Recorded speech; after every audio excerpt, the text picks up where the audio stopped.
तो guys Google search console में ना सबसे कॉमन एरर सभी लोगों को आ रही है, वो है पेज बीट रीडायरेक्ट। ये एरर ना ऑलमोस्ट नया वेबसाइट हो या फिर पुराना वेबसाइट हो, सभी को आती है। तो इसको ना मैं एक्चुअल सॉल्यूशन बताऊंगा कि किस तरीके से 100% फिक्स कर सकते हैं। चाहे आपको ब्लॉगर पर वेबसाइट बना रखा हो या फिर वर्डप्रेस पर बना रखा हो, अगर आपकी वेबसाइट नया है या फिर पुराना है, फिर भी सभी में देखे होंगे तो यार आपको यहाँ पर पेज बीट रीडायरेक्ट का इशू आएगा। अगर आपको नहीं पता चल रहा है तो सिंपल है, गूगल सर्च कंसोल लॉगिन करो, देन ना यहाँ पेजेस सेक्शन पर क्लिक करो और नीचे आओगे ना तो बहुत सारे यहाँ पर एरर मिल जाएंगे। मेरे केस में ना जितने एरर थे ऑलमोस्ट सभी एरर मैंने फिक्स कर दिए हैं।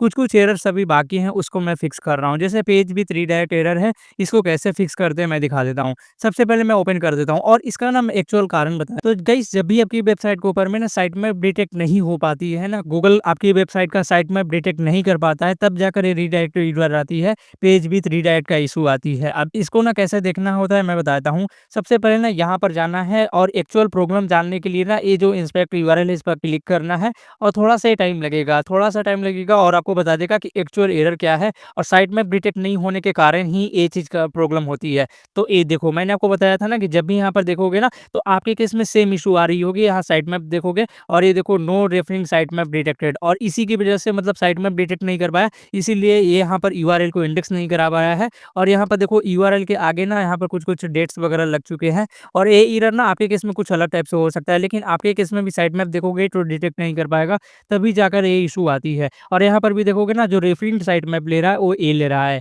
यानी कि ओरिजिनल जो साइट मैप है वो तो डिटेक्ट नहीं कर पाया, लेकिन जो रेफरिंग पेज है ना वो ए वाला ले रहा है। जो ए ले रहा है ना ये भी यहाँ पर अवेलेबल नहीं होगा। अब एक बार मैं समझा देता हूँ तभी आपको समझ में आएगा। सबसे पहले जो मेन यूआरएल है उसको गूगल करना है। तो जैसे गूगल करोगे ना मेन यूआरएल को तो इस तरीके से आपको रेफर हो जाएगा और देखोगे तो हमारी वेबसाइट ऑटोमेटिक रीडायरेक्ट हो जा रही है। और यहाँ पर ना अगर मैं इसको भी करूँगा देखो सेम, तो यार इसको भी सेम मैं ज किया ना तो ए वाला जो वेबसाइट है ना पेज के अंदर में खुल गई है, क्योंकि इसके अंदर में कोई भी साइट मैप डिटेक्ट नहीं हुआ है और ये बिल्कुल वर्क कर रहा है, ये पेज बिल्कुल फ्रेश है, ठीक है?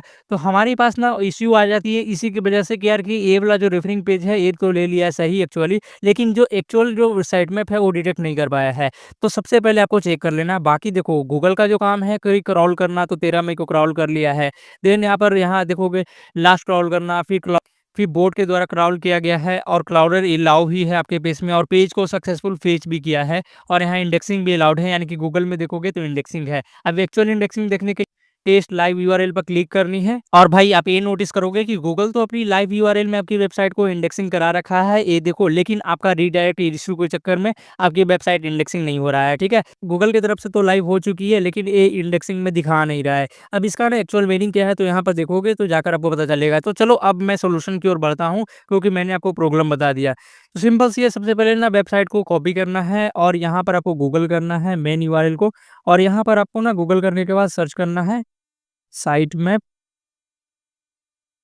डॉट एक्सएमएल, ठीक है? देन इंटर प्रेस करना है। उसके बाद ना अगर आपके पास साइट मैप होगा तो दिख जाएगा, नहीं होगा तो इस तरीके से नहीं दिखेगा। हमारी केस में ना ये वेबसाइट ब्लॉगर के ऊपर में नहीं है, वर्डप्रेस के ऊपर में है, लेकिन अगर ब्लॉगर के ऊपर में है तो भी आपको सेम प्रोसीजर अपनाना है, कोई इश्यू नहीं आएगी, सेम ही चीज़ें ब करना है जो मैं अभी आपको बता रहा हूँ। उसके बाद ना ये अगर जैसे ही आपका साइट मैप डिटेक्ट हो जाता है तब आपको नया टैब ओपन करना है और यहाँ पर आपको सर्च करना है Google robots dot TXT checker, ठीक है? उसके बाद ना ये पहले वाला यूआरएल आ जाएगा, कोई अलग यूआरएल पर मत चेक करना, ये पहले वाला यूआरएल आएगा जो support.google.com का होगा, सर्च कंसोल का ऑफिशियल होगा। इस पे क्लिक करना है और इसको ओपन करना है। देन ना आपको ओपन रोबोट.txt रिपोर्ट पर क्लिक करनी है और यहाँ पर ना आपको प्रॉपर्टी सेलेक्ट करने के लिए दिया जाएगा। अब यहाँ पर ना ध्यान से आप लोग को देखना है कि जो आपने वेबसाइट को सर्च कंसोल में सबमिट कर रखा होगा, सेम आपकी वेबसाइट को सेम सेम अकाउंट से आपको लॉगिन करना है और सेम प्रॉपर्टी को सिलेक्टेड करना है। तो जैसे मैंने जो वेबसाइट बनाई है वो सेम ईमेल अकाउंट से बनाया है और यहाँ पर ना हमें जाना है और वही हमारे पास सर्च कंसोल में है उसको सबमिट करना है और यहाँ पर देखोगे सेम की फेच लिखा हुआ है, फिर इस पर क्लिक करनी है और रिक्वेस्ट क्रॉल पर क्लिक करनी है। तो यार रिक्वेस्ट रिक्लॉडिंग होना शुरू हो जाएगा। तो भाई यहाँ पर रोबोट.txt ना हमने दोबारा से फाइल को भेज दिया है कि भाई इसको फिर से चेक करो और फिर से रिजल्ट तैयार करो और इसके अंदर में ना अगर कोई इशू है तो फिक्स कर देगा। तो जैसे रोबोट.txt फाइल अपडेट होगा तो रीडायरेक्ट इशू है ऑटोमेटिक सॉल्व होगा और रीडायरेक्ट ऑटोमेटिक से अब सॉल्व हो जाएगा। तो आपकी वेबसाइट से ये जो यहाँ पर आपको दिख रही है पेज विथ रीडायरेक्ट का इशू, ये ऑटोमेटिक आपको फिक्स हो जाएगा। तो ये इश्यू ना सबसे अच्छी फिक्स करने का तरीका यही है कि आप जब भी आपके पास ना पेज विथ रीडायरेक्ट का इश्यू आता है, तो आप ना गूगल सर्च कंसोल को बताओ कि भाई फिर से आप इसको चेक करो, और अपने चेक करने के बाद वो अपडेट कर देता है, ठीक है? तो ये रिक्लॉल करना बहुत ज़्यादा ज़रूरी है, आप दोबारा इसको सेंड करना है। और जैसे ही कर लोगे ना, तो यहाँ पर आपको फेच लिख जाएगा और यहाँ पर आज का डेट हो जाएगा, स्टेटस में यहाँ पर साइज़ दिख जाएगा, और कोई भी अगर इश्यू आती है रिक्लॉलिंग के बाद भी, तो यहाँ पर इश्यू मेंशन कर देगा गूगल इसको। और उसके बाद ना एक चीज़ और चेक करना है कि गूगल सर्च कंसोल ना जब भी आप दोबारा से भेजते हो, तो रोबो.txt को दोबारा भी चेक कर लेना है कि आपकी वेबसाइट में थी या नहीं है।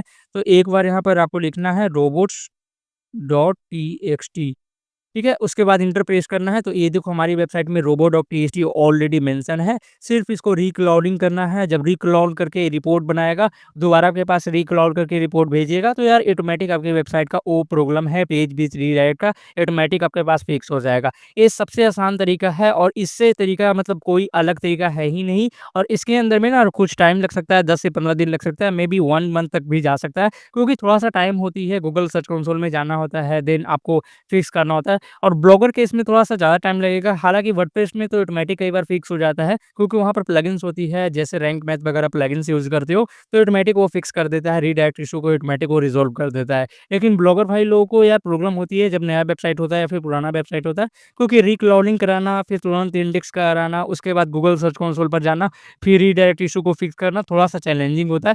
तो ये आपको चेक कर लेना है और इसको रिपोर्ट को दोबारा सेंड करना है। अब ये तरीका सबसे हेल्पफुल है, और इसी तरीके से आप गूगल सर्च कंसोल का इश्यू को, रीडायरेक्ट इश्यू को फिक्स कर सकते हो। और एक मैं और बता देता हूँ, अगर आपको ना ये जो फर्स्ट रिपोर्ट अगर आपको तैयार हो जाती है, अगर आपको फिर भी नहीं इश्यू सॉल्व होता है, तो आपको फिर से आना है और कोई भी आप robo.txt चेकर को चेक कर लेना है। यहाँ पर अपनी वेबसाइट का यूआरएल को पेस्ट करना है। तो मैं अपनी वेबसाइट को यूआरएल को यहाँ पर जाता हूँ, और यहाँ पर मैं पेस्ट करता हूँ, ठीक है?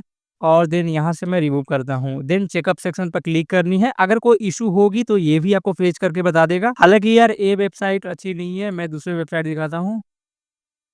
कोई भी टेक्निकल इश्यू.com ये वाला वेबसाइट पर जाना है और robo.txt चेक कर लेना है। तो इस पर मैं जैसे ही गया, देन अपनी वेबसाइट का लिंक को पेस्ट करना है, ठीक है? और robo.txt को हटा देना है।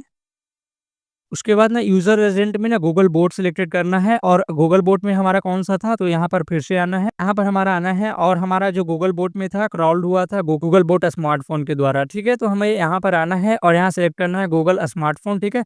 उसके बाद ना लाइव सिलेक्टेड रहने देना है, चेक रिसोर्सेज़ पे क्लिक करना है, टेस्ट पे क्लिक करनी है। देन ये कुछ टाइम लगेगा और उसके बाद आपको रिपोर्ट जनरेट करके दे देगा, और जैसे ही ये चेक कंप्लीट करके दे देगा, तो आपको पता चल जाएगा कि आपकी robo.txt फाइल बनी हुई है, वो सही है, नहीं है, वैलिडेट है या नहीं है। दोबारा से जब क्रॉल करोगे तो वो चीज़ सही होती है या नहीं सही होती है, ठीक है? तो जैसे यहाँ पर हो जाएगा ना, और यहाँ पर देखो हर एक चीज़ को चेक कर लेना है यूआरएल रिसोर्सेज़ में। अगर कोई नॉट अलाउड लिखा हुआ है, जैसे रिजल्ट में देखोगे तो नॉट अलाउड है। ए वाला जो पेज है ना, फ़ॉन्ट ए वाला नॉट अलाउड लिखा हुआ है, बाय डिसअलाउ लिखा हुआ है। बाकी सभी देखोगे तो अलाउड लिखा हुआ है। तो अगली बार हमारी वेबसाइट का जो रिपोर्ट बनकर आएगा, वो सर्च कंसोल के बाद रीडायरेक्ट इश्यू को फिक्स कर दिया जाएगा। तो ए वाला जो प्रॉब्लम है ना, इसी तरीके से फिक्स होती है। सबसे पहले यहाँ पर देख लेना है। बाकी ये सब इश्यू कुछ नहीं है, ये ऑटोमैटिक फिक्स कर देगा।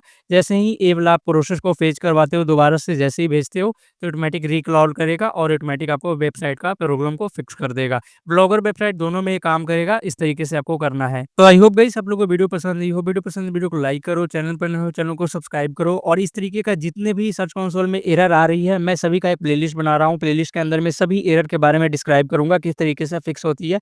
जितने भी एरर्स आते हैं, एक प्लेलिस्ट में आपको मिल जाएँगे। सभी एरर्स गूगल सर्च कंसोल को फिक्स कर सकते हो, एक क्लिक के अंदर में। जैसे मैं बताऊँगा वैसे फॉलो करोगे तो ऑटोमैटिक फिक्स हो जाएगा, और उस तरीके से सर्च कंसोल में जैसे ही एरर फिक्स हो जाएगा, तो आपकी वेबसाइट का रैंकिंग इंप्रूवमेंट हो जाएगा। सर्च कंसोल में जल्दी-जल्दी इंडेक्सिंग होना शुरू हो जाएगा, और जितने भी पोस्ट आएँगे ऑटोमैटिक आपकी वेबसाइट के ऊपर में फीच हो जाएगा।